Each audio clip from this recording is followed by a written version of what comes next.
ሰላም እንዴት ናችሁ ቤተሰብ? ይኸው የምታዩት ማሽን ኤኒሶ ይባላል። ኤኒሶ ነው። ያው እንግዲህ ኮዱንም ብራንዱንም የምታዩት ነው። ኤኒሶ ነው እንግዲህ 1 5 ዓመት እጄ ላይ ቆይቷል። ግን በጣም እያስቸገረኝ ነው። አሁን ወደ ኋላ እየሰፋ ከወደፊት ወደ ኋላ እየሰፋ አስቸገረኝ። የሚሆንበት ምክንያት እንግዲህ እቺ መርገጫዋ እቺ የምትመለከቷት እቺ አዲስ ነው የቀየርኳት። አዲስ ከቀየርኩ በኋላ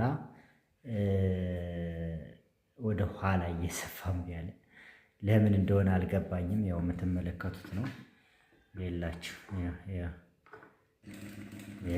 ወደ ኋላ ወደፊት መሄድ ሲችል ወደ ኋላ እየሰፋ ነው። ለምን እንደሆነ እንግዲህ አልገባኝም። እውቅና ያላችሁ ካላችሁ ስለዚህ ማሽን እንግዲህ እዚህ ጋር የሚሞሉ ነገሮች አሉ። ብዙ ሁሎቹም ሞላልቼም አየኋቸው። ያለውን ነገር ሞልቼ አየሁት፣ ግን ሊገባኝም አልቻለም። ማኑዋሉ ደግሞ ቆይቷል፣ ጠፍቷል ከእጄ ላይ። እንግዲህ የምታውቁ ካላችሁ እስቲ ቤተሰብ ኮሜንት ላይ ጻፉልኝ።